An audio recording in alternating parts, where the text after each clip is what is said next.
महामहिम स्वर्गस्थ पिता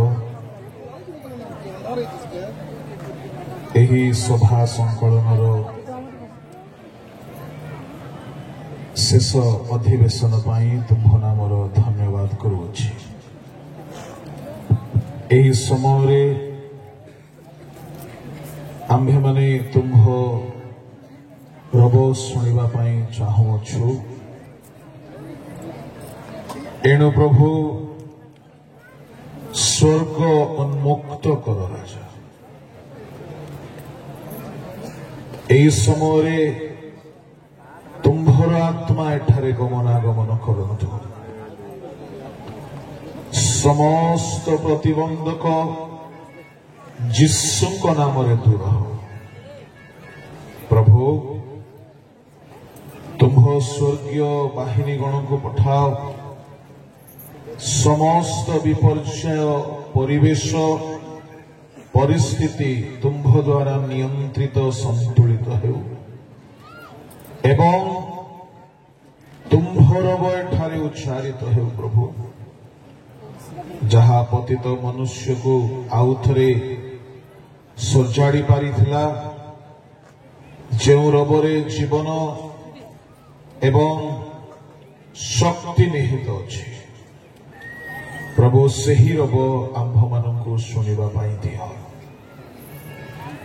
तुम्भर बलवान हस्तरे आंभे माने समर्पित हो। तुम्हें अच्छ प्रभु एथिपाई मु तुम्भको धन्यवाद देउछि। एई बेला को तुम्भ हस्तरे समर्पण करी प्रार्थना यीशुଙ୍କ नामରେ मांगिले, आमेन। जे धर्माचरण करे से आहुरी धर्माचरण करो। जे असुचि से आहुरी असुचि हेउ।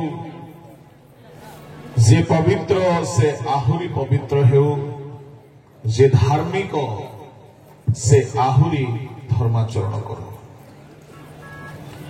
जे असुचि से आहुरी असुचि हेउ। एई शब्दटी को नहीं केबे हेले भावंतु नहीं जे परमेश्वर मनुष्य को असुचि हेबा पाई उत्साहित करंती बोली। परमेश्वर असुचितारू मनुष्य को रक्षा करिबा पाई निजर एकमात्र पुत्र को क्षत विक्षत हेबाकू देदेले। पापीर मरण में जहांकर संतोष नहीं, पापर रक्षा करने निजे धरा पृष्ठ को आसी रक्त झराइले। से केबे हेले मनुष्य को असुचि हुओ बोली प्रोत्साहन दे पारंती नहीं। यह मनुष्यर बर्बरता स्वेच्छाचारिता बारंबार पतितावस्थार विषय को परमेश्वर देखे शेष से प्रकार अवस्था छाड़ी दियंती ताहाको सूचाई देबा पाई सेठारे सेहीपरि शब्दटी व्यवहार होइछि। ता व्यतीत आउ जो 3 गोटी कथा लेखा अछि। जे धर्माचरण करे से आहुरी धर्माचरण करू। जे पवित्र से आहुरी पवित्र हो। जे धार्मिक से आहुरी धार्मिक हो। ईश्वर लोक मैंने यही 3 गोटी कथा ताहा 3 गोटी अलगा अलगा कथा नुह, ताहा गोटिए कथा को 3 गोटी अलगा भावरे लेखा जाइछि। ओडिया शब्द आमको टिके अलगा अलगा परि लागे, किंतु बहुत अनुसंधान कला परे मो एहा जानिबा पाई बा अवगत हेबाकू पाइली जे गोटिए कथा सेठारे परमेश्वर कहिबा पाई चाहुछथि। आ से कथा होछि धर्माचरण करो। धार्मिक हुओ धर्माचरण आम्भ मानकर आचरण देखा जाए पवित्रता आम्भ मानकर क्यारेक्टर बा स्वभाव रे परिलक्षित हुए प्रभु लोक मैंने भिन्न भिन्न दर्श माने भिन्न भिन्न शब्द व्यवहार होइछि किंतु लेखकंकर मूल उद्देश्य छिला से 12 पदरे कहंती देख आमे शीघ्र आसुछु प्रत्येक कर्मानुसारे पुरस्कार देवा निमंते से पुरस्कार को नहीं आसुछंती एणु से चाहती धर्माचारी माने आहुरी अधिक धर्माचरण करंतु पवित्र लोक माने आहुरी अधिक पवित्र हुअंतु एण प्रभु लोक माने समुदाय बाइबलर सार कथा एहा बोली कहिले अत्युक्ति हेबो नाही आउ प्रत्येक ख्रीष्ट विश्वासी माने निज जीवनर यह अंतिम लक्ष्य बोली निश्चय मन रखी अपना अपना को कि प्रकार धार्मिक करी पारिबे तहि निमंते यत्नवान हेउ मु आपण मानक पूर्वान्न अधिवेशन में कही आमे ताहांक रक्त द्वारा धार्मिक गणित हेउ यह धार्मिक गणित हेबार प्रथम सोपान आमे विश्वास द्वारा धार्मिक गणित हेउ यह भी प्राथमिक सोपान अटे आमे डुबन नेबा द्वारा धार्मिक गणित हेउ ताहा भी प्राथमिक सोपान अटे प्रभु लोक माने अनुग्रह दान देवा द्वारा आमको धार्मिक गणना करा जाए ए समस्त प्राथमिक पर्याय परे परे परमेश्वर चाहती आमे आहुरी अधिक धर्माचरण करी धार्मिक बोली ईश्वरंक द्वारा नाम पाइबा दरकार करग्राही कथारू आमे देखिलु से ईश्वरंक दृष्टि रे धार्मिक बोली से ग्राह्य करागला प्रभु लोक माने आम्भे माने पुणी ईश्वरंक वाक्य रे देखियोछु कि जो माने परमेश्वरंक दृष्टि रे लोभ शून्य आचरण करंती से माने धार्मिक गणित हुअंती प्रभु नाम धन्यवाद हेउ पुणी आमे देखियोछु अब्राहम अनाज्ञाबह होइथिले आंशिक भावरे आज्ञाबह होइथिबा हेतुरु परमेश्वर ताहांकु धर्माचरण करी सिद्ध हेबा पाई कहिले आदि 17 पदरे आउ से 22 पदरे धर्माचरण करी आज्ञाबह पूर्ण भावरे होई से सिद्ध हेउछंती प्रभु नाम धन्यवाद हेउ एई पर्यायरे मो आपण मानकु धार्मिकता बा पवित्रता जहाँ एका विषय अटे ताहार आउ एक परिपार्श्वर कथा कहिबाकु जाउछि बाइबल रे 4 प्रकारर धार्मिकता संबंध रे लिखा अछि बाइबल रे जेते भी आपण धार्मिकतार रेफरेंसेस पाइबे जेते भी आपण धार्मिकता संबंधी कथ्य तथ्य अध्ययन करिवे से भितरु कोनोसी ना कोनोसी 4 गोटी धार्मिकता मध्य रे ताहा आसीबो कोन एई 4 गोटी धार्मिकता प्रभु लोक माने प्रथमटी हेला व्यवस्था जुगर धार्मिकता जार अन्य नाम हेउछि क्रिया कर्म मूलक धार्मिकता पढ़ंतु कहीं जने गलातीय मंडली को पाउलंकर पत्र ताहार 5 अध्याय 3 पद मो सुन्नत प्राप्त हेउथिबा प्रत्येक जन को पुनर्बार साक्ष्य देउछि जे से समस्त व्यवस्था पालन करिबा निमंते दायी गलातीय 5:3 रोमियो 2:13 कारण श्रोता माने ईश्वर को साक्षातरी धार्मिक नुहंती किंतु व्यवस्था पालनकारी माने धार्मिक गणित हेबे व्यवस्था पालनकारी माने क्रिया कर्म द्वारा ଧାର୍ମିକ ଗଣିତ ହେଉଥିଲେ। ଗଲାତୀୟ 5:3 ସହିତ 4 ପଦ ମଧ୍ୟ ପଢନ୍ତୁ।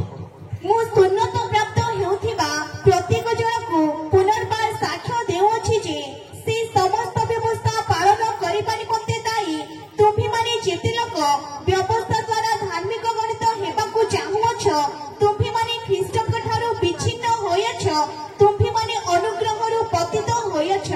ଏଠାରେ ଦୁଇ ପ୍ରକାରର ଧାର୍ମିକତା କଥା ଅଛି। ଗୋଟିଏ ହେଉଛି ବ୍ୟବସ୍ଥା ଦ୍ୱାରା ଧାର୍ମିକ। ରୋମିଓ 2:13 ପଦରେ ବିଶ୍ୱାସର ଧାର୍ମିକତା କଥା କୁହାଯାଏ ନାହିଁ। ବ୍ୟବସ୍ଥାର କ୍ରିୟା କର୍ମ ଦ୍ୱାରା ଜଣେ ଧାର୍ମିକ ଗଣିତ ହୋଇଥାଏ।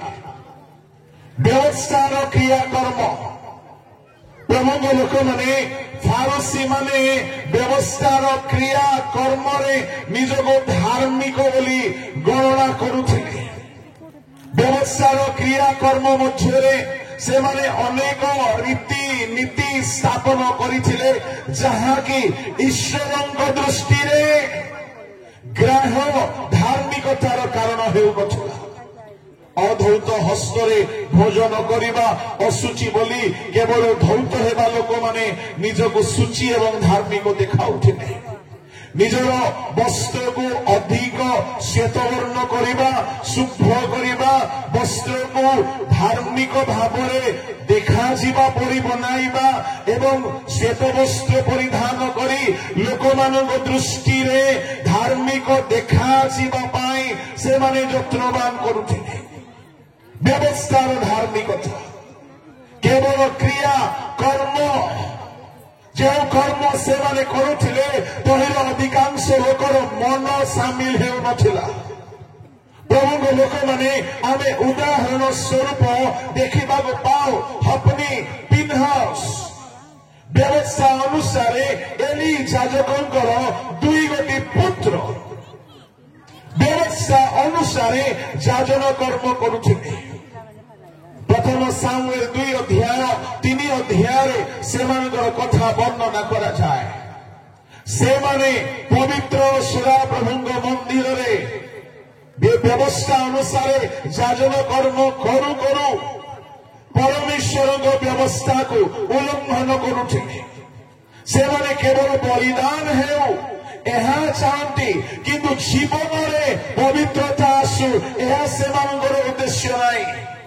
ଏ ବ୍ୟବସ୍ଥା ଯେଉଁ ଉଦ୍ଦେଶ୍ୟରେ ପ୍ରଦାନ କରାଯାଇଥିଲା ତାହା ସାର୍ଥକ କରିପାରିଲା ନାହିଁ। ଏଣୁ ଅନେକ ସମୟରେ ମଣ୍ଡଳୀ ଭିତରେ ମଧ୍ୟ, ଅନୁଷ୍ଠାନ ଭିତରେ ମଧ୍ୟ ଯଦି ବହୁତ ଆଇନ କାନୁନ ଆସିଯାଏ, ଆଇନ କାନୁନ ହେତୁ ଈଶ୍ୱରଙ୍କ କାମରେ ବାଧା ଜନ୍ମିବାର ସମ୍ଭାବନା।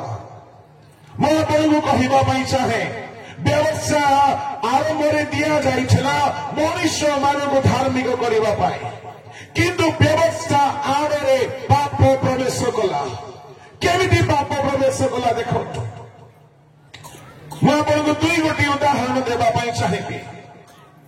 ପ୍ରମୁଖ ଲୋକମାନେ ଯେଉଁମାନେ ବ୍ୟବସ୍ଥା ଅନୁସାରେ ଧର୍ମ କର୍ମ କରୁଥିଲେ, ସେମାନେ ବ୍ୟବସ୍ଥା ଆଇନ ଆଡ଼ରେ ଅନେକଙ୍କୁ ଲୁଣ୍ଠନ କରୁଥିଲେ, ଅନ୍ୟାୟ କରୁଥିଲେ, ଅନ୍ୟାୟ ଅତ୍ୟାଚାର କରୁଥିଲେ। ଗୋଟିଏ ପ୍ରମାଣ, ଯେତେବେଳେ ବ୍ୟଭିଚାର କର୍ମରେ ଗୋଟିଏ ସ୍ତ୍ରୀ ଧରା ପଡ଼ିଛି, ସେହି ସ୍ତ୍ରୀକୁ ପଥର ଫୋପାଡ଼ି ମାରିବା ପାଇଁ ଫାରୁସୀ ମାନେ ପଥର ଧରିକି ବାହାରିଛନ୍ତି। ସେମାନେ ଯଦି ବ୍ୟବସ୍ଥାକୁ ଜାଣିଥାନ୍ତେ, କେବଳ ନିର୍ଦ୍ଦୋଷ ଲୋକମାନେ ହିଁ ପଥର ଫୋପାଡ଼ିକି ମାରିପାରିବେ, ଏହା ବ୍ୟବସ୍ଥା ମଧ୍ୟ କୁହେ। କିନ୍ତୁ এই ଫାରୁସୀ ମାନଙ୍କର ପାପ ବାହାରେ ଦେଖାଯାଉ ନାହିଁ। କିନ୍ତୁ ଫାରୁସୀ ମାନେ ଗୁପ୍ତ ଚୋର ଥିଲେ, ଗୁପ୍ତ ପାପୀ ଥିଲେ, ଗୁପ୍ତ ଅପରାଧରେ ପୂର୍ଣ୍ଣ ସେମାନଙ୍କର ଜୀବନ ଥିଲା। ସେମାନେ ବ୍ୟବସ୍ଥାର ଆଇନ ଆଡ଼ରେ ଗୋଟିଏ ସ୍ତ୍ରୀକୁ ପଥର ଫୋପାଡ଼ି ମାରିବା ପାଇଁ ପ୍ରସ୍ତୁତ ହେଇକି ଗୁରୁ ଯୀଶୁଙ୍କ ନିକଟକୁ ଆଣିଲେ। ମୁଁ ଆପଣଙ୍କୁ କହିବା ପାଇଁ ଚାହେଁ, ଗୋଟିଏ ସାଧାରଣ ପ୍ରଶ୍ନ, ଯଦି ସେ ସ୍ତ୍ରୀକୁ ଆଣିଲେ ସେ ପୁରୁଷକୁ କାହିଁକି ଆଣିଲେ ନାହିଁ? गोटे स्त्री से भी खराब होना कहीं जदि हे पारे इस्राएल परी अति भयंकर स्त्री गोटे स्त्री भयंकर जदि हो जाए अति भयंकर काम करि पारे किंतु जेते भयंकर हेले एकाकी व्यभिचार करि पारिबो नाही। एई फानुसी माने से स्त्री को धरिले से पुरुष को कहीं धरले आउ जीशु जेतेबेले कहउछंती तुमार गमंधुर जे निर्दोष प्रथम पत्थर मार कहीं कहीं मारी पारु नांती सेमानकर पाप धरा पड़ी नाई सेमानकर पाप कहीं जानी नाई देखी नाई किंतु जहां सामने से माने आसिले से प्रभु जीशु भीतर भी देखती बाहर भी देखती बेले बेले मंदिर भितर मध्य आमर बाइल एमती कुहे बोली ता आड़े बहुत अत्याचार हुए आमर संविधान एमती कुहे बोली तार आड़े बहुत अत्याचार हुए दया आउ सेठारे रुहे नाई सेठारे आउ क्षमा रुहे नाई पत्थर मोणा मानू पकेट मानू भर्ती कर ठिया कहीं आमर संविधान एमती कुहे आम मंडल नियम एमती कुहे এই প্রকারে যে নিয়মর পূজারী মানে অছন্তি এমানে ব্যবস্থার অনুসারে ধার্মিক গণিত হেবা পাই চেষ্টা করନ୍ତି মু আপনাଙ୍କୁ কহিবা পাই চাহে যেতেবেলে সে স্ত্রী উপরে পথর ফোপড়া যাউথিব ইসরায়েলরে অনেক স্ত্রীଙ୍କ উপরে পথর ফোপড়া যাইছি ଆଉ ସେମାନେ মরি যাইছନ୍ତି যেতেবেলে গোটিয়ে স্ত্রীକୁ জଣେ পথর ফোপাড়ୁଛି ଯିଏ ଫୋପାଡୁଛି ପ୍ରଭୁଙ୍କ ଲୋକମାନେ ସେ ମଧ୍ୟ ଧାର୍ମିକ ନୁହେଁ ସେ ବି ଗୋଟିଏ ପାପୀ ଲୋକ ଜଣେ पापी लोक आउ गोटे पापी को पत्थर फोपाड़ुची एतिके बेलू एई स्त्री भितरे कौन उत्पन्न हेउथिबो जदि आपण देखिबा पई चाहिबे रोमियो मंडली को पाउलंकर पत्र 4 अध्याय 15 पद पढନ୍ତୁ कारण व्यवस्था क्रोध जन्माए किंतु जेउठारे व्यवस्था नाही सेठारे व्यवस्था लंघन मध्य नाही व्यवस्था क्रोध जन्माए कहीं परमेश्वर व्यवस्था को संस्थापन कले कहीं परमेश्वर एक नूतन व्यवस्था को लेकिन आनिले जेहेतु व्यवस्था ने केतेक विषय संशोधन आवश्यक थिला व्यवस्था क्रोध जन्माए जेतेबेले प्रस्तर आघात हेउछि जने पापी आईन कानून साहाय्य आउ जने पापी को पछर फोपाडुछि आज मंडली भितर सेमति हो नै कि आमर आईन एमती कहू नहीं बोली डकायत माने ही आउ जन को ऊपर आक्रमण करुछंती एथिपाई आईन एमती कहूछे दया रहु नाही क्षमा बोली जिनस रहु नाही जीशु दिने गोटे समाज गृह थे प्रभु लोक मैंने हठात जीशु विश्राम बारे जन को सुस्थ कले मंडली समाज आईन मानिबा धर्मगुरु माने विरक्त ही कहले विश्राम बारे कहीं सुस्थ करुछ मोसांग आईन विश्राम बारे कौन कर्म हुआ ना कौन जुनाए जीशु सामान्य लोक नहीं से कहले तुमर गध तुमर गोरु कौन तुम्हें पानी पियावा पाई नहीं कि जाऊ ना पिटाई की नहीं कि जाऊ ना हो लोक फेर अध्याय पढ़ा दरकार नहीं काली मुखरे सत्य नहीं उत्तर देवा सतर पदर जीशु कहले अब्राहम को कन्या बंधन में बंधाई शैतान द्वारा आबद्ध होइथिला ए भिटिबा कोन आवश्यक नथिला प्रभु लोक माने एपरि गुणाए सागरे प्रभु यीशु ख्रीष्ट आईन आड़े हेउथिबा करप्शन को बंद कले बेले आज मंडली मानकर अनुष्ठान मानकर आईन को धरिकी लोके राजनीति खेल आम अंचल नोली मत विश्वास मंडलीर आईन को धरिकी बहुत राजनीति करते एमती करती जे लोक को उठा बसा कर हैरान कर कंदे दियंती এইটা ହେଲା ବ୍ୟବସ୍ଥାର ଧାର୍ମିକତା। এইটা ହେଲା ବ୍ୟବସ୍ଥାର ଧାର୍ମିକତା। ଗୋଟିଏ ସ୍ତ୍ରୀକୁ ପଥର ଫୋପାଡ଼ି ମାରିବା ପାଇଁ ପକେଟ ମାନଙ୍କରେ ପଥର ଅଛି। କେଉଁମାନେ ପାପୀ ମାନେ ପଥର ଧରିଛନ୍ତି। କି ଧାର୍ମିକତା ଏଇଟା? ଏଣୁ ମନେ ରଖନ୍ତୁ, ମଣ୍ଡଳୀ ଭିତରେ, ଅନୁଷ୍ଠାନ ଭିତରେ, ଆସୋସିଏସନ ଭିତରେ ଯେତେ ଆଇନ ବନାଯାଇଅଛି, ଯଦି ସେ ଆଇନ ଏକ ପାର୍ଶ୍ୱରେ ଯଦି ଅନ୍ୟାୟର କାରଣ ହଉଛି, ତେବେ ସେଇ ଜାଗାରେ ଆମେ ବ୍ୟବସ୍ଥାର ହିଁ ଚାକର ହୋଇକି ଅଛୁ। ଆମେ ଅନୁଗ୍ରହର ଧାର୍ମିକତା ଆଡ଼କୁ ଆସିନାହୁଁ। ଏଣୁ ନୂତନ ନିୟମରେ ବ୍ୟବସ୍ଥାକୁ ସେ ପରିପୂର୍ଣ୍ଣ କଲେ ଯାହା ଇନକମ୍ପ୍ଲିଟ ଥିଲା। ଜଣେ ପୁରୁଷ ସକାଳେ ମୁଁ ଯାହା କହୁଥିଲି ଦରମରା ଅବସ୍ଥାରେ ଛାଡ଼ିଦେଲେ। କାହିଁକି ଯାଜକ ଅନାଇଲା ଆଉ ଚାଲିଗଲା? କାହିଁକି ଲେବି ଲୋକ ଅନାଇଲା ଆଉ ଚାଲିଗଲା? ଇତିହାସକାର ମାନେ, ହିଷ୍ଟୋରିଆନ୍ସ ମାନେ କହନ୍ତି ସେମାନେ ସମ୍ପୂର୍ଣ୍ଣ ପ୍ରସ୍ତୁତ ହେଇକି ଥିଲେ। ଯଦି ସେମାନେ ଛୁଇଁବେ, କାଳେ ସେ ଦରମରା ଅବସ୍ଥାରେ ପଡିଥିବା ଲୋକ ମରିଯିବ, କାଳେ ମରିଯିବ। ଯଦି ମରିଗଲା, ଏ ଶବକୁ ଛୁଇଁଥିବା ହେତୁରୁ ଏ ଯାଜକ ଅଶୁଚି ହେଇଯିବ, ଲେବୀୟ ଅଶୁଚି ହେଇଯିବ। ଆଉ ବ୍ୟବସ୍ଥା କହେ ଅଶୁଚି ଯଦି ହେଇଗଲା ତାହେଲେ ମନ୍ଦିରରେ ପଶି ପାରିବ ନାହିଁ। କାହିଁକି? ବ୍ୟବସ୍ଥାର ନିୟମ। ଗୋଟିଏ ଦିନ ପଶି ପାରିବ ନାହିଁ। ଯଦି ପଶି ପାରିବ ନାହିଁ ତ ମନ୍ଦିରରେ ଆସୁଥିବା ହୋମ ବଳି, ପାପ ବଳି, ଦୋଷ ବଳି, ମଙ୍ଗଳାର୍ଥକ ବଳି ଭାଗ ପାଇବ ନାହିଁ। ଯାଜକ ମାନଙ୍କୁ ଭାଗ ମିଳୁଥିଲା। କଣ ଭାଗ? ଡାହାଣ ବକ୍ଷ, ଡାହାଣ ଚଟୁଆ।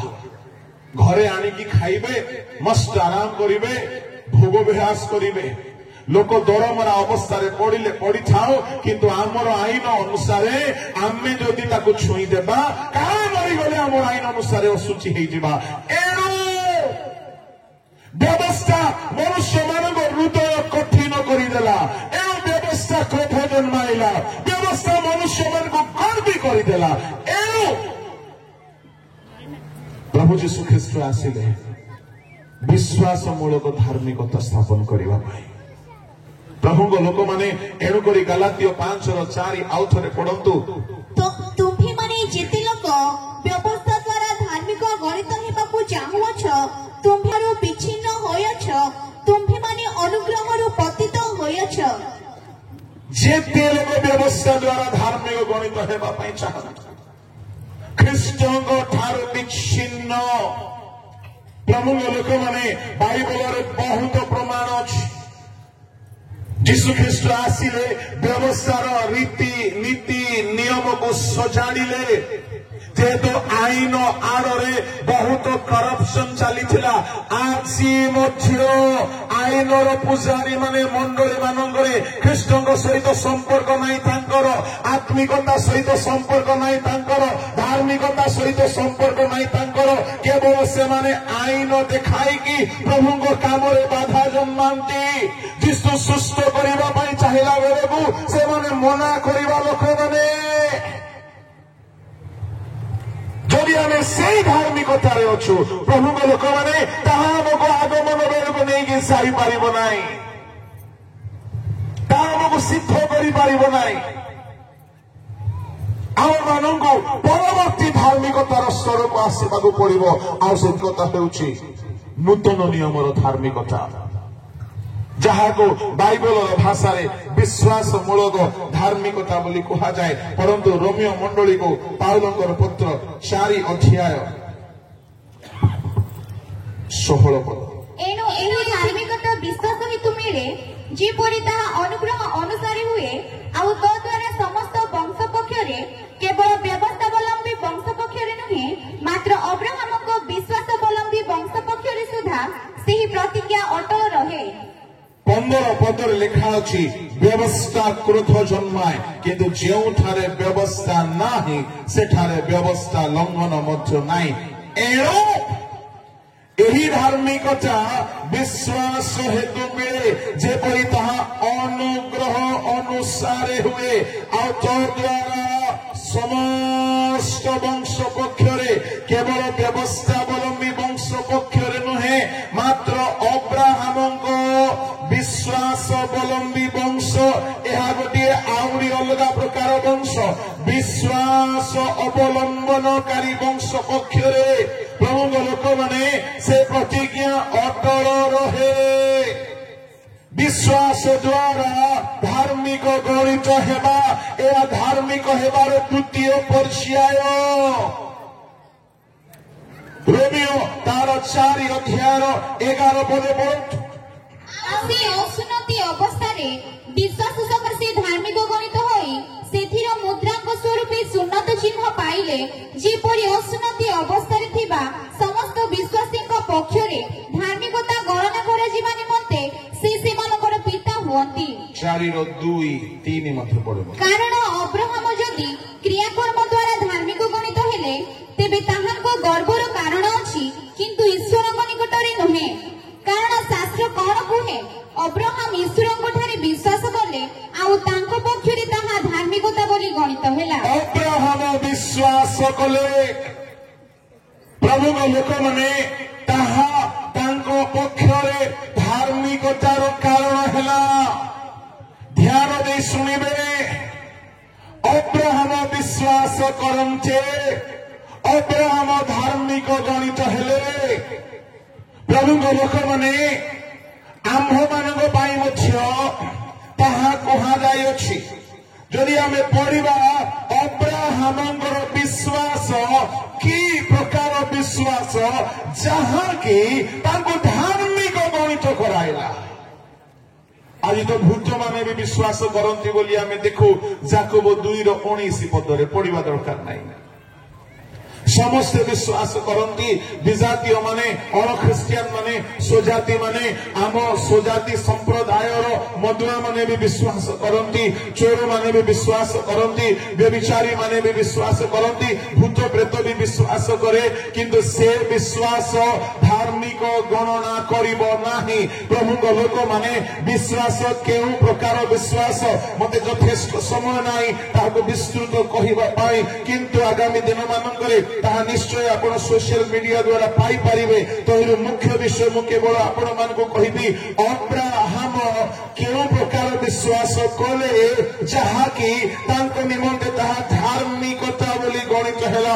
ପରନ୍ତୁ 17, 18, 19, 20, 21, 22, 23 ଉଚ୍ଚ ଶବ୍ଦରେ କେହି ଜଣେ ଯେଉଁ ଈଶ୍ୱରଙ୍କୁ ସେ ବିଶ୍ୱାସ କଲେ, ଯିଏ ମୃତମାନଙ୍କୁ ସଜୀବ କରନ୍ତି ଓ ନଥିବା ବସ୍ତୁକୁ ଥିବା ବସ୍ତୁ ପରି ଡାକନ୍ତି, ସେହି ଈଶ୍ୱରଙ୍କ ସେ ଆମ୍ଭ ସମସ୍ତଙ୍କର ପିତା ଅଟନ୍ତି।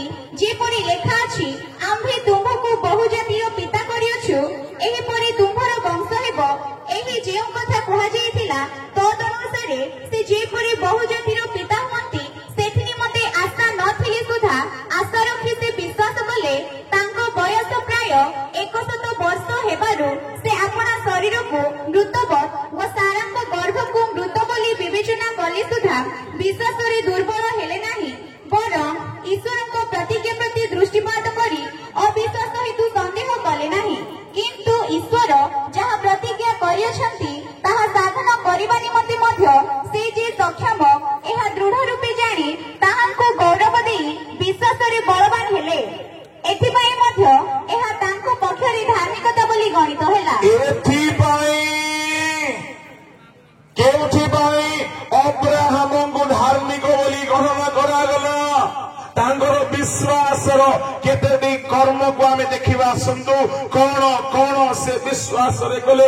17 ପଦରେ ଈଶ୍ୱରଙ୍କୁ ସେ ବିଶ୍ୱାସ କଲେ, ମୃତମାନଙ୍କୁ ସଜୀବ କରନ୍ତି ବୋଲି ସେ ବିଶ୍ୱାସ କଲେ। ଅବ୍ରାହମ এই ବିଶ୍ୱାସ ତାଙ୍କ ଭିତରେ ଆସିବା ପାଇଁ କାହାରି ପ୍ରଚାର ଶୁଣି ନାହାନ୍ତି, କାହାରି ସାକ୍ଷ୍ୟ ଶୁଣି ନାହାନ୍ତି, କୌଣସି ଆଶ୍ଚର୍ଯ୍ୟ କର୍ମ ଦେଖି ନାହାନ୍ତି, ପୂର୍ବରୁ ଜାଣି ନାହାନ୍ତି। ହଠାତ୍ ପରମେଶ୍ୱରଙ୍କ ଦର୍ଶନ ପାଆନ୍ତେ, ସେ ପରମେଶ୍ୱରଙ୍କୁ ସ୍ୱଚକ୍ଷୁରେ ଦେଖନ୍ତେ। ଦେଖିଲା ପରେ ସେ ତାଙ୍କ ଭିତରେ ପରମେଶ୍ୱରଙ୍କ ପ୍ରତି ଏହି ବିଶ୍ୱାସ ରଖିଲେ କି ପରମେଶ୍ୱର ମୃତମାନଙ୍କୁ ମଧ୍ୟ ସଜୀବ କରନ୍ତି। ପ୍ରଭୁଙ୍କ ଲୋକମାନେ, ଆମ ଘରେ ଯଦି ଛୋଟିଆ ସମସ୍ୟା ହେଇଯାଏ, ଛୋଟିଆ ଅସୁସ୍ଥତା ହେଇଯାଏ, ଆର୍ଥିକ ସମସ୍ୟା ହେଇଯାଏ, ଯଦି ଆମର ଫିନାନ୍ସିଆଲ ପ୍ରୋବ୍ଲେମ ହେଇଯାଏ, ଋଣରେ ପଡିଯାଉ, ଆମ ଆମର ପରମେଶ୍ୱର ଆମର ସକଳ ପରିସ୍ଥିତିକୁ ଆଉ ଥରେ ସଜୀବ କରିବେ ବୋଲି ଆମର ଯଦି ବିଶ୍ୱାସ ହେଉନାହିଁ ତାହେଲେ ଆମର ବିଶ୍ୱାସରେ ଦମ ନାହିଁ। ଯୀଶୁ ମୃତ୍ୟୁବରଣ କଲେ, ସମାଧିସ୍ଥ ହେଲେ, ଉତ୍ଥାପିତ ହେଲେ, ଆଉ ଥରେ ଆସିବେ। ଏଇଟା ତ ଭୂତମାନେ ବି ଜାଣନ୍ତି, ଭୂତମାନେ ବି ବିଶ୍ୱାସ କରନ୍ତି, ଥରି ହୁଅନ୍ତି। ଆମର ମୃତ ଅବସ୍ଥା ଆଉ ଥରେ ଜୀବିତ ହେବ। ଆମର ଜୀବନରେ ଯାହା ଯାହା ମୃତ ପ୍ରାୟ ହେଇଯାଇଛି, ଯାହା ଯାହା ଲୁପ୍ତ ପ୍ରାୟ ହେଇଯାଇଛି, ଆଉ ଥରେ ପ୍ରଭୁ ତାହାକୁ ଜୀବନ୍ତ କରିପାରିବେ। ସାରାକୁ 90 ବର୍ଷ, ଅବ୍ରାହମକୁ ପ୍ରାୟ 100 ବର୍ଷ ହେଲେ ହେଁ ସେ ବିଶ୍ୱାସ କଲେ ଦୁର୍ବଳତା ଦୂର ହେବ। ଆଉ ଥରେ ପ୍ରଭୁ ଆମକୁ ସଜୀବ କରିବେ, ନିଷ୍କ୍ରିୟତା ଦୂର ହେବ, ଅଭାଗା ଅବସ୍ଥା ଦୂର ହେବ। ଆମର ପରିସ୍ଥିତି ଯେତେ ଖରାପ ଥାଉ ନା କାହିଁକି ଅସମ୍ଭବ ସମ୍ଭବ ହେବ ଆଉ ପରମେଶ୍ୱର କରିବେ। ଏହା ଅବ୍ରାହମଙ୍କର ବିଶ୍ୱାସକୁ ପ୍ରଭୁ ଦେଖିଲେ। ଛୋଟ ଛୋଟ ସମସ୍ୟା ଆସିଲେ ଆମେ ଭାଙ୍ଗି ପଡୁଛୁ। ଆମକୁ କି ପ୍ରଭୁ ଧାର୍ମିକ ଗଣନା କରିବେ? ସାମ୍ନାରେ ଅଗ୍ନି ଦେଖିଲେ ମଧ୍ୟ ଈଶ୍ୱରଙ୍କ ଲୋକମାନେ ଡରି ନାହାନ୍ତି। ସିଂହର ଭୟଙ୍କର ଗର୍ଜନ ଶୁଣିଲେ ମଧ୍ୟ ସିଂହ ଗର୍ଭକୁ ଗଲାବେଳେ ଡରି ନାହାନ୍ତି। ବନ୍ଧ୍ୟା ଗର୍ଭ, ମୃତ ଗର୍ଭରେ ସନ୍ତାନ ଆସିବ ବୋଲି ବିଶ୍ୱାସ କରିବା। ପ୍ରଭୁଙ୍କ ଲୋକମାନେ ନଥିବା ପଶୁକୁ ଥିବା ପଶୁ ପରି ଡାକନ୍ତି। ସେ ଏ ଅବ୍ରାହମ ବିଶ୍ୱାସ କଲେ। ମାନେ ଅବ୍ରାହମଙ୍କର ବିଶ୍ୱାସ ସ୍ତରକୁ ଦେଖନ୍ତୁ। ଆମ ଲୋକମାନେ ସବୁବେଳେ ଦୁଃଖରେ ବଞ୍ଚିବାର କାରଣ କଣ? ଡିପ୍ରେସନରେ ରହିବାର କାରଣ କଣ? ଏମିତି ଡିପ୍ରେସନରେ ଅଛନ୍ତି ଯେ ନିଦ ବଟିକା ଖାଇଲେ ବି ନିଦ ଆସୁନାହିଁ ଆମ ଲୋକମାନେ। ଏମିତି ଚିନ୍ତାରେ ପଡିଛନ୍ତି ଯେ ଦେହ ଖରାପ ହେଇକି ସୁଗେ ଫେରିଲାଣି। ପ୍ରଭୁଙ୍କ ଲୋକମାନେ କାରଣ କଣ? ବିଶ୍ୱାସ ନାହିଁ। ପ୍ରଭୁ ଯୋଗାଇବେ। ଅବ୍ରାହମଙ୍କର ବିଶ୍ୱାସ ଲେଭେଲକୁ ଦେଖନ୍ତୁ। ଅବ୍ରାହମ ପୁଅକୁ କହିଲା ପର୍ବତରେ ପ୍ରଭୁ ମେଣ୍ଢା ଛୁଆ ଯୋଗାଇବେ। ସେ ସ୍ପଷ୍ଟ ଗଲା ପ୍ରଭୁ ମେଣ୍ଢା ଦେବେ, ପୁଅ ମେଣ୍ଢା ଦେବେ। ପ୍ରଭୁଙ୍କ ଲୋକମାନେ ଆମର ବିଶ୍ୱାସରେ ଆମେ କାହିଁକି ନା କହିପାରୁଛୁ, ନା ଆମେ ଦେଖିପାରୁଛୁ, ନା ଆମେ ବିଶ୍ୱାସରେ ପ୍ରଭୁଙ୍କର ଆଶ୍ଚର୍ଯ୍ୟ କର୍ମକୁ ଅନୁଭବ କରିପାରୁଛୁ। କାହିଁକି କରିପାରୁନା? ଯେହେତୁ ବିଶ୍ୱାସ ଆମର ସେ ପଥରିଆ ଭୂମିରେ ଗଜା ହେଇଥିବା ଗଛ ପରି ଟିକିଏ ରହୁଛି, ତାପରେ ସୂର୍ଯ୍ୟ ଉଠୁ ଉଠୁ କ୍ଲେଶ ଆସୁ ଆସୁ ସବୁ ଜଳି ପୋଡ଼ି ନଷ୍ଟ ହେଇଯାଉଛି। ମୁଁ ଏପରି ସାଧୁମାନଙ୍କୁ ଦେଖିଅଛି ଯେଉଁମାନେ ଅଭାବ କାଳରେ ମଧ୍ୟ ବିଶ୍ୱାସ ହରାଇ ନାହାନ୍ତି, କାହାରିଠାରୁ ଋଣ ନେଇ ନାହାନ୍ତି, ବିପଦ କାଳରେ ଔଷଧ ଉପରେ ଭରସା ନ ରଖି ପ୍ରଭୁଙ୍କ ଉପରେ ଭରସା ରଖିଛନ୍ତି। ଆଉ ପରମେଶ୍ୱର ସେମାନଙ୍କର ବିଶ୍ୱାସକୁ ସମ୍ମାନ ଦେଇ ସେମାନଙ୍କୁ ଲଜ୍ଜିତ ହେବାକୁ ଦେଇନାହାନ୍ତି। ମୁଁ ଆପଣଙ୍କୁ କହିବା ପାଇଁ ଚାହେଁ, ବିଶ୍ୱାସ ମୂଳକ ଧାର୍ମିକତା ବୋଲି କହିଲେ ହେ ପ୍ରଭୁ ମୁଁ ତୁମକୁ ବିଶ୍ୱାସ କରୁଛି ବୋଲି କହିଲେ ହେବ ନାହିଁ। ଆମର ଯାହା ଯାହା ମୃତ ପ୍ରାୟ ବା ମୃତ ହେଇଯାଇଛି ତାହା ଆଉ ଥରେ ବଞ୍ଚିବ, ଏହା ବିଶ୍ୱାସ କରନ୍ତୁ। ମୁଁ ଆପଣଙ୍କୁ କହିବା ପାଇଁ ଚାହେଁ, ଯଦି କାହାର ଫିନାନ୍ସିଆଲ ଲାଇଫ ବହୁତ କଲାପ୍ସ ହେଇଯାଇଛି, ଆପଣଙ୍କର ବିଶ୍ୱାସ ବଳରେ ତାହାକୁ ଆପଣ ଠିକ କରିପାରିବେ। ଯଦି କାହାରି ପାରିବାରିକ ସମସ୍ୟା ବହୁତ ବଢି ଯାଇଛି, ପାରିବାରିକ ଆନନ୍ଦ ଶାନ୍ତି ଖୁସି ଯାଇଛି, ଆପଣଙ୍କର ବିଶ୍ୱାସର ଯୁଦ୍ଧ ଆରମ୍ଭ କରନ୍ତୁ। ଆପଣ ଆଉ ଥରେ ଜୀବନ ଆଣିପାରିବେ। ବିଶ୍ୱାସରେ ଏକ ଶକ୍ତି ଅଛି ପ୍ରଭୁଙ୍କ ଲୋକମାନେ।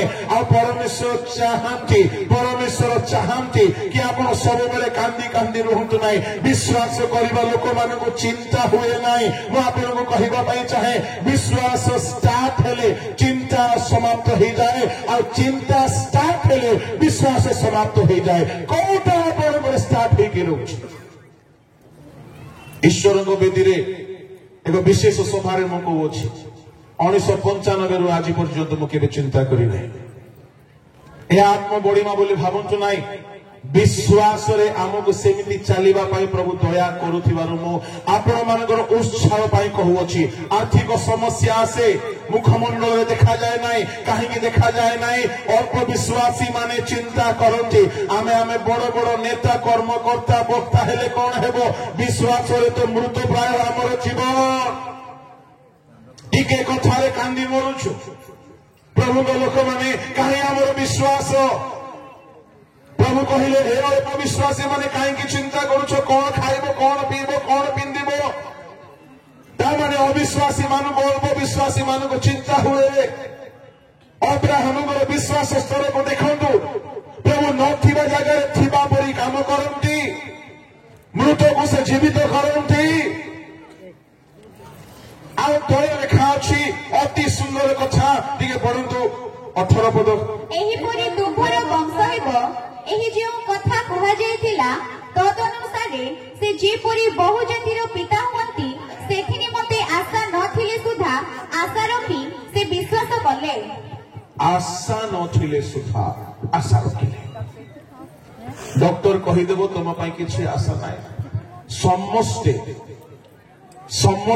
पार्टी सॉरी शब्द शुणा को भल पाती डाक्तर को छड़ा। जो सांग साथी झगड़ा हो गला सॉरी कह सॉरी कहले झगड़ा समाप्त। घर भितर ठीक अच्छे आई एम सॉरी कहले झगड़ा समाप्त।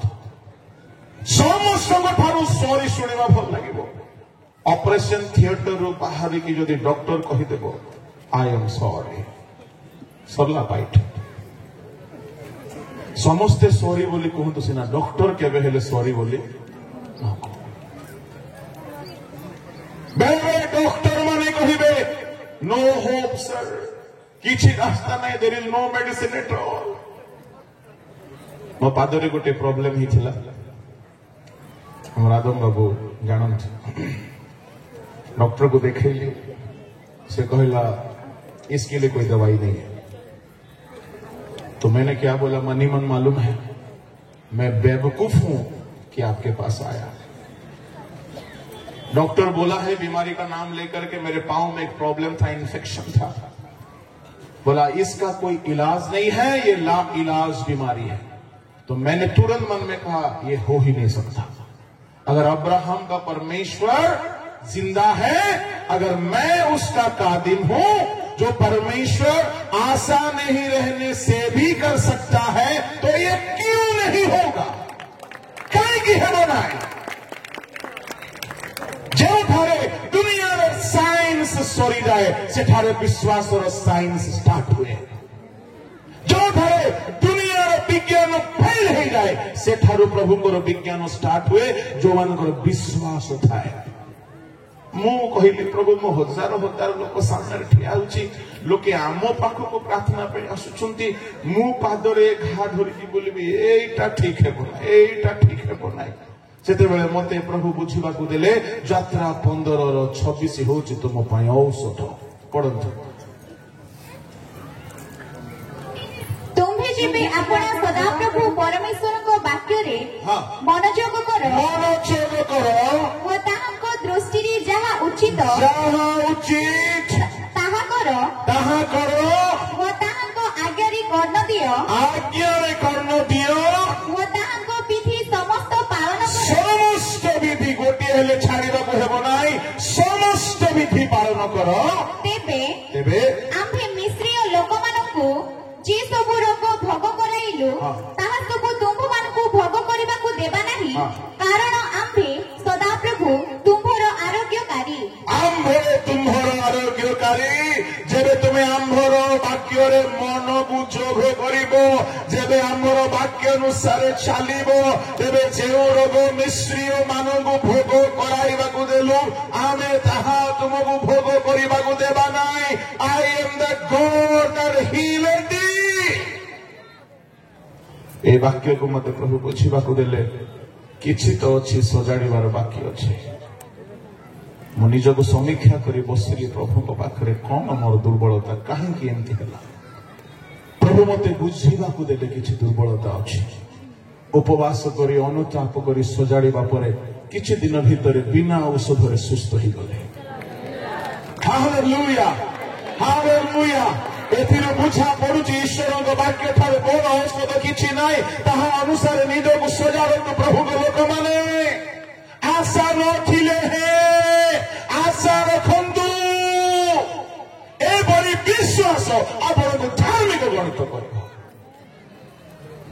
जदि आज कहीं बहुत निराशार अच्छा तार प्रमाण जाउछि आपनकर विश्वास दुर्बल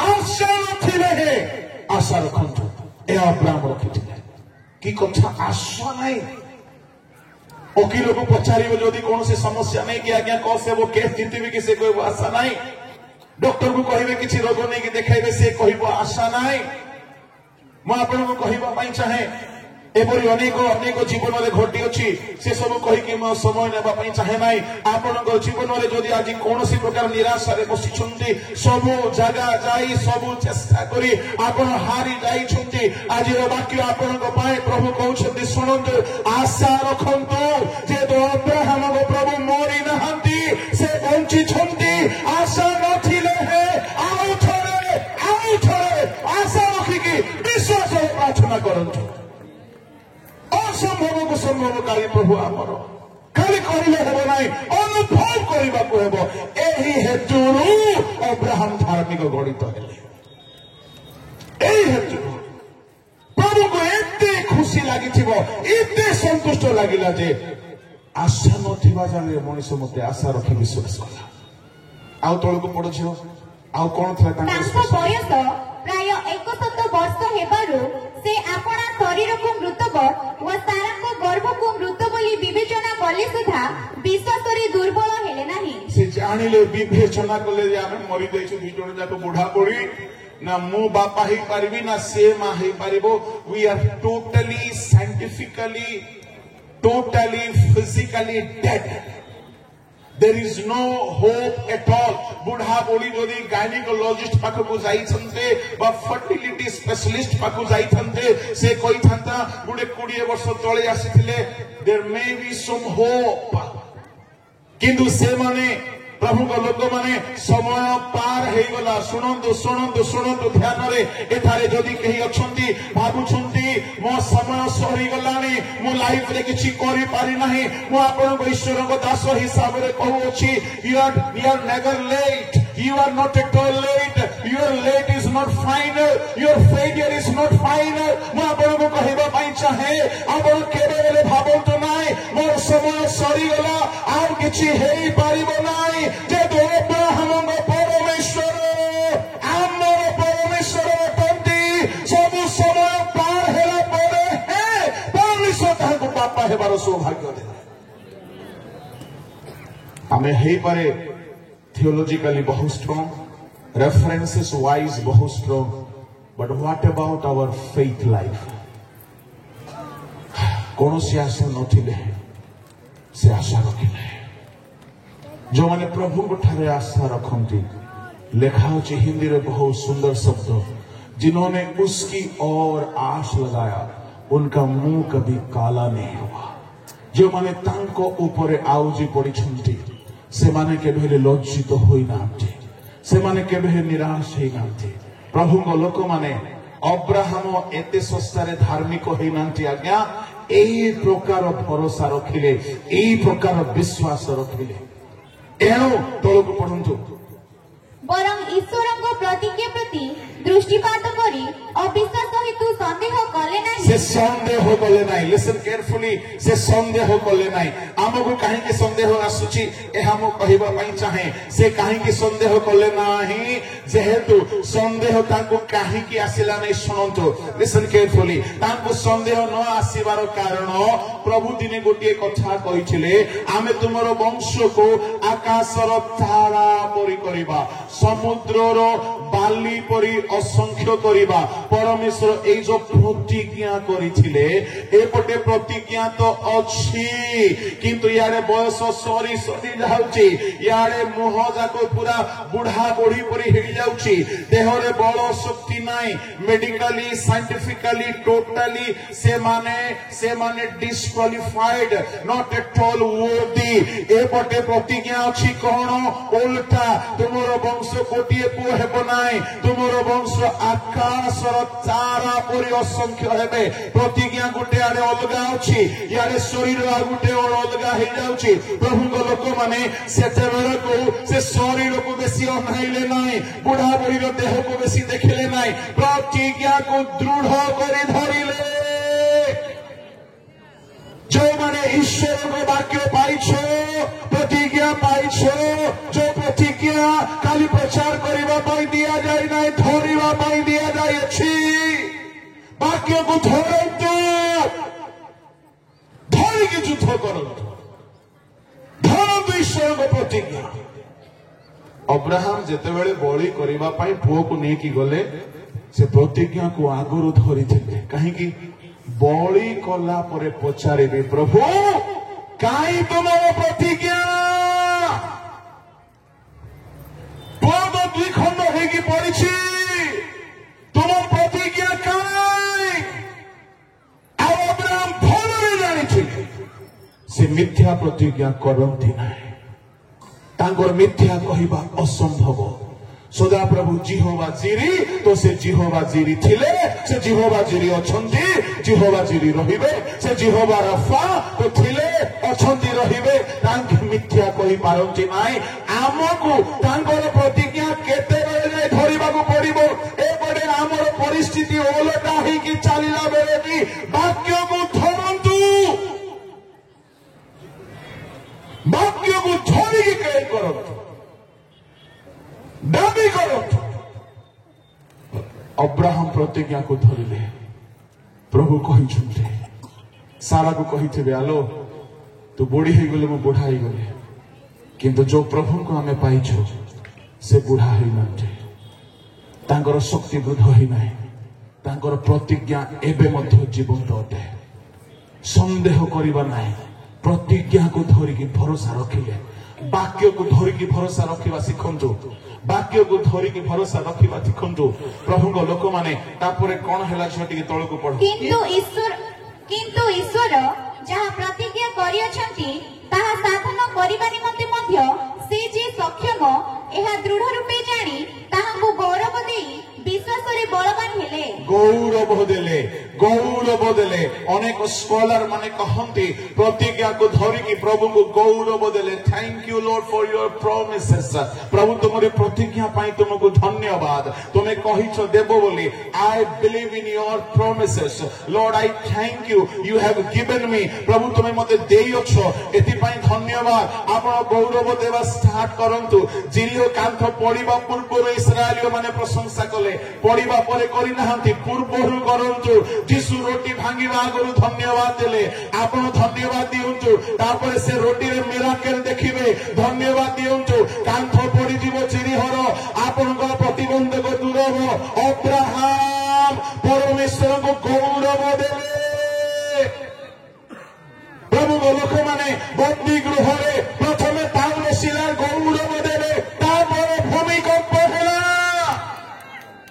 हमको कहिले वृक्ष फल हेउ न हेउ मु मोर ईश्वर को धन्यवाद देवा छाड़िबि नाई मु ताहां कथारे आनंद करिबा छाड़िबि नाई ए होउछि विश्वास हमको 3 अध्याय जदि आपण देखिबे तार परिस्थिति भलो नथिला देशर परिस्थिति भलो नथिला बिल्कुल भलो नाही हमको समय रे सबरे परिस्थिति खराब शत्रु माने आसिकी घेरी देइछंती सब प्रकार नष्ट क्षति क्षति क्षति हे चलीछि किंतु हमको कोन बोली कहउछंती परंतु ताहार 3 अध्याय 17 पद कारण यद्यपि डिम्बिरी वृक्ष पुष्पित नहिबो किबा द्राक्षलतारे फल न धरिबो जित वृक्ष फल न फलिबो ओ क्षेत्र खाद्य द्रव्य उत्पन्न न करिबो खुआडरु मेषपल उछि न हेबो आ गठरे गरुपल न थिबो तथापि मु सदा प्रभु कोठारे आनंद करिबी मु अपना प्राणर परमेश्वर कोठारे उल्लास करिबी यद्यपि वृक्षरे फूल हेउ न हेउ फल हेउ न हेउ मु अपना परमेश्वर कोठारे आनंद करिबी एमार अर्थ कोन आपण जे गछ लगै छन्ते आशा लगै छन्ते फल हेउ नै तथापि आनंद करंतु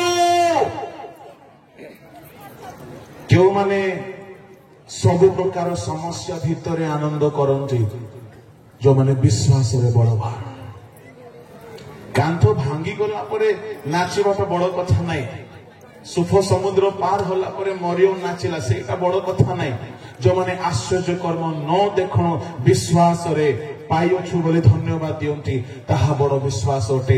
ଏହି ପ୍ରକାରର ଧାର୍ମିକତା ଅବ୍ରାହମ ପ୍ରାପ୍ତ ହେଲେ। ଏଣୁ ତା ତଳକୁ ଲେଖା ଅଛି, ବାହାର କରନ୍ତୁ ସେଇ ରୋମିଓ, ତାର ତଳକୁ ପଢନ୍ତୁ। ଏଥିପାଇଁ ମଧ୍ୟ ଏହା ତାଙ୍କ ପକ୍ଷରେ ଧାର୍ମିକତା ବୋଲି ଗଣିତ ହେଲା। ଏଥିପାଇଁ ମଧ୍ୟ ଏଇଥିପାଇଁ ଅବ୍ରାହମ ଧାର୍ମିକ ଗଣିତ ହେଲେ। ତଳକୁ ତାଙ୍କ ପକ୍ଷରେ ଯେ ଗଣିତ ହେଲା, ଏହା କେବଳ ତାଙ୍କ ନିମନ୍ତେ ଲିଖିତ ହୋଇନାହିଁ, ମାତ୍ର ଆମ୍ଭମାନଙ୍କ ନିମନ୍ତେ ମଧ୍ୟ ଲେଖା ହୋଇଅଛି। କାରଣ ଯେ ଆମ୍ଭମାନଙ୍କ ପ୍ରଭୁ ଯୀଶୁଙ୍କୁ ମୃତମାନଙ୍କ ମଧ୍ୟରୁ ଉତ୍ଥାପନ କଲେ, ତାହାଙ୍କଠାରେ ବିଶ୍ୱାସ କରୁଅଛୁ ଯେ ଆମ୍ଭେମାନେ ଆମ୍ଭମାନଙ୍କ ପକ୍ଷରେ ମଧ୍ୟ ତାହା ଗଣିତ ହେବ। ଆମ୍ଭମାନଙ୍କ ପାଇଁ ବି ଏଇ କଥା ହିଁ ଲାଗୁ ହେବ। ପ୍ରଭୁଙ୍କ ଲୋକମାନେ, ଏହା ହେଲା ବିଶ୍ୱାସ ମୂଳକ ଧାର୍ମିକତା। ତୃତୀୟ କଥା, ଖାଲି ନାମରେ କହିବି, ଯାହାକୁ ମୁଁ ଆଜି ବିଶେଷ କହିବା ପାଇଁ ଚାହୁଁଥିଲି ତାହା କହିବା ପାଇଁ ସମୟ ନାହିଁ। ତାହା ହେଉଛି ଶାସ୍ତ୍ରୀ ଫାରୁସୀ ମାନଙ୍କ ଧାର୍ମିକତା ଅପେକ୍ଷା ଆମର ଧାର୍ମିକତା ଉଚ୍ଚ ହେବା ଦରକାର। ପଢନ୍ତୁ ମାଥିଉ 5:20। କାରଣ ମୁଁ ତୁମ୍ଭମାନଙ୍କୁ କହୁଅଛି, ତୁମ୍ଭମାନଙ୍କ ଧାର୍ମିକତା ଶାସ୍ତ୍ରୀ ଓ ଫାରୁସୀମାନଙ୍କ ଧାର୍ମିକତା ଅପେକ୍ଷା ଅଧିକ ବେଶୀ ନ ହେଲେ ତୁମ୍ଭେମାନେ କୌଣସି ପ୍ରକାରେ ସ୍ୱର୍ଗରାଜ୍ୟରେ ପ୍ରବେଶ କରିବ ନାହିଁ। ଶାସ୍ତ୍ରୀ ଫାରୁସୀ ମାନଙ୍କ ଧାର୍ମିକତା ଅପେକ୍ଷା ଆମର ଧାର୍ମିକତା ଅଧିକ ବେଶୀ ହେବାକୁ ପଡିବ। ଏଇଟା କଣ? ଈଶ୍ୱରଙ୍କ ଲୋକମାନେ ତାଙ୍କ ଧାର୍ମିକତା ଠାରୁ ଆମର ଧାର୍ମିକତା ଅଧିକ ହେବାକୁ ପଡିବ। କଣ? ବେଳେ ବେଳେ କେହି ଭାବୁଥିବେ ଶାସ୍ତ୍ରୀ ଫାରୁସୀ ମାନେ ସପ୍ତାହରେ 2 ଥର ଉପବାସ କରୁଥିଲେ, ତ ଆମେ 3 ଥର କରିବାକୁ ପଡିବ। ନା ନା ନା ନା ନା, ମରିଯିବ, ସେମିତି କରନ୍ତୁ ନାହିଁ। ଶାସ୍ତ୍ରୀ ଫାରୁସୀ ମାନେ ଧଳା ଧଳା ଲୁଗା ପିନ୍ଧି ଝାଲର ଲମ୍ବା କରୁଥିଲେ, ଆମେ ଧଳା ଲୁଗା ଉପରେ ଆହୁରି ଧଳା ଡବଲ ପିନ୍ଧିବା। ନା ନା ନା ନା ନା, ତାର ଅର୍ଥ ତାହା ନୁହେଁ। ପ୍ରଭୁଙ୍କ ଲୋକମାନେ ଶାସ୍ତ୍ରୀ ଫାରୁସୀ ମାନଙ୍କର ଧାର୍ମିକତାକୁ ଯଦି ଆମେ ସ୍ପଷ୍ଟ ଭାବରେ କହିବା, 21, 22, 23 ପଦରେ ତାହାର ଗୋଟିଏ କଥା ମୁଁ ସାରାଂଶ ଖାଲି କହିଦେଉଛି। ଶାସ୍ତ୍ରୀ ଫାରୁସୀ ମାନେ ନର ହତ୍ୟା କଲେ ହିଁ ପାପ ବୋଲି କହୁଥିଲେ। ଯୀଶୁ କହିଲେ, ମୁଁ କହୁଅଛି ଯେ ଭାଇ ପ୍ରତି କ୍ରୋଧ କରେ ସେ ନର ହତ୍ୟା ତୁଲ୍ୟ ପାପୀ ଅଟେ। ପଢି ଦିଅନ୍ତୁ। ତୁମ୍ଭେମାନେ ଶୁଣିଅଛ ଯେ ପୁରା କାଳରେ ଲୋକମାନଙ୍କୁ କୁହାଯାଇଥିଲା, ନରହତ୍ୟା କର ନାହିଁ, ଆଉ ଯିଏ କେହି ନରହତ୍ୟା କରେ ସେ ବିଚାର ସ୍ଥାନରେ ଦଣ୍ଡନୀୟ ହେବ। କିନ୍ତୁ ମୁଁ ତୁମ୍ଭମାନଙ୍କୁ କହୁଅଛି, ଯିଏ କେହି ଆପଣା ଭାଇ ଉପରେ କ୍ରୋଧ କରେ ସେ ବିଚାର ସ୍ଥାନରେ ଦଣ୍ଡନୀୟ ହେବ। ନର ହତ୍ୟା କଲେ ଯଦି ବିଚାର ସ୍ଥାନରେ ଦଣ୍ଡ ଥିଲା, ବ୍ୟବସ୍ଥାରେ ଫାରୁସୀ ମାନଙ୍କ ନିୟମରେ ଫାରୁସୀ ମାନେ ନର ହତ୍ୟା ନ କରିକି କ୍ରୋଧ କରିପାରୁଥିଲେ। ଯୀଶୁ କହିଲେ, ଶୁଣ, ସେମାନେ ନର ହତ୍ୟା କଲେ ଯୋଉ ଦଣ୍ଡ ଥିଲା, ତୁମେ କ୍ରୋଧ କଲେ ସେଇ ଦଣ୍ଡ। ତାମାନେ ଏଠାରେ ଯୀଶୁ କ୍ରୋଧକୁ କାହା ସହିତ ସମାନ କରୁଛନ୍ତି? ନର ହତ୍ୟା।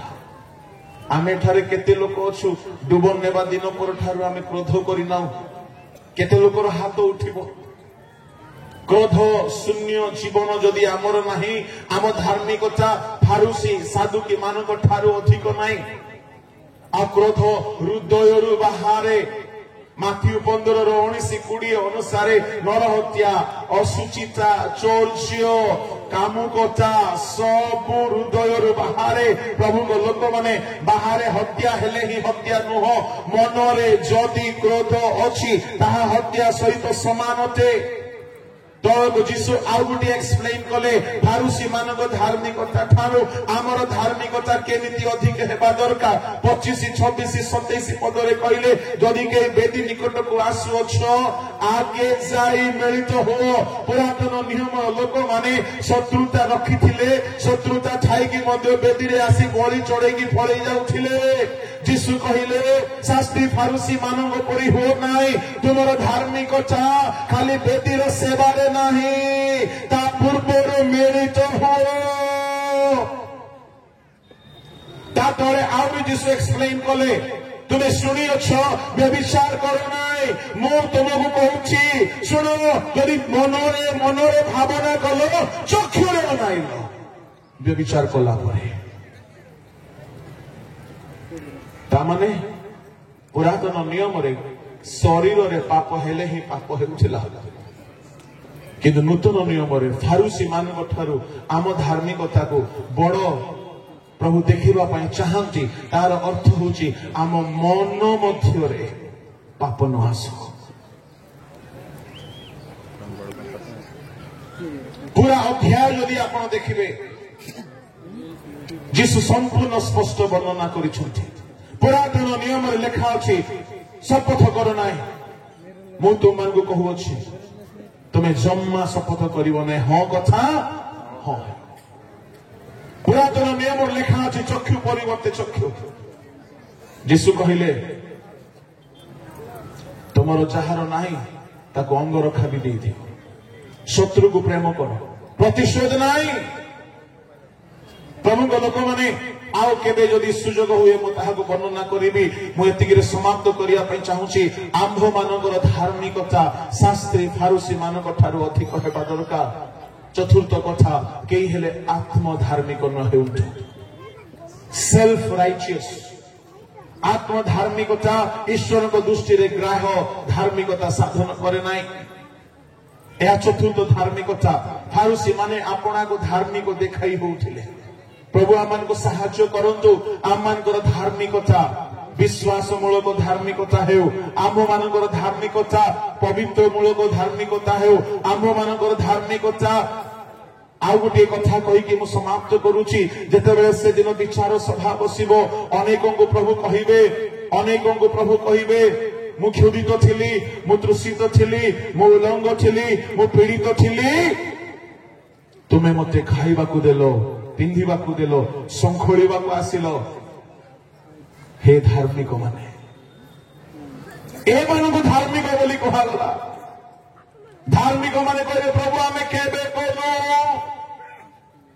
ए माने धार्मिक माने खाली बड़ बड़ प्रचार कले यथेष्ट नाही मंडली रे खाली लीडर हेले यथेष्ट नाही प्रभु लोक माने कर्म रे विश्वास रे अनुग्रह रे धार्मिक गणित हेबा शिखो यदि ताहा नाही आमर ख्रिस्टियन जीवन वृथा हेबाकु जाउछि जेहेतु जे धर्माचरण करे से आहुरी धर्माचरण करू कहीं देख आम शीघ्र आसुछ आगमन सन्निकट अटे प्रत्येक कर्मानुसार धर्म कर्म अनुसार पुरस्कार देवाक से आसुछंती एणु समीक्षा करू आमे की प्रकार जीवन यापन करूछु जदि आम जीवन सठिक नाही आसंतु सजाड़िबा एवं एक नूतन दृढ़ संकल्प नेबा समस्ते अपना चक्षु बंद करंतु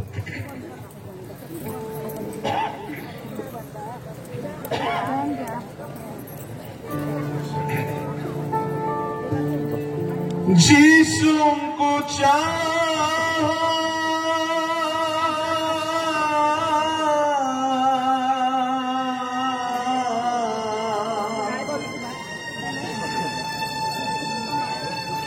जीसु को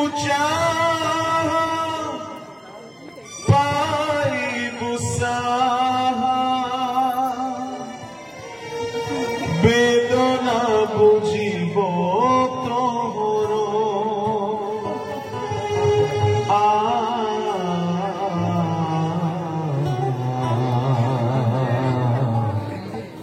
एक तोर जीसु सुंदर दुनिया पारा पारे केहि नो होई आपणारो आहे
स्वर्गीय पिता ए संसार जीवन यात्रा आमे तुम्भ आगमन निमंते जेपरी आपना को धार्मिक भाव प्रस्तुत करू विश्वासमूलक धार्मिकता वाक्य अनुजाई आपना को सजाड़ी धर्माचरण में सिद्ध हो आपना को नम्र करी तुम्भर ग्राह्य धार्मिकता प्राप्त हो प्रभु आशा नथिले हैं तुम प्रतिज्ञा को रखी आशा रखिबो जीवन सकल मृत परिस्थिति मध्य तुम्हें जे सजीवन कराई पारो ए भरोसा रखा शिखिबो ताहा जेपरी आम्भ मानक निमंते आध्यात्मिक धार्मिकतार कारण हेबो प्रभु एपरी आमको कृपा करो जहा बुणा गला ताहा हृदय भूमि अंकुरित हेउ गजा हेउ अनंत अक्षर अचर फल उत्पन्न प्रार्थना शुणिल बोली धन्यवाद यीशु नाम में मांगे।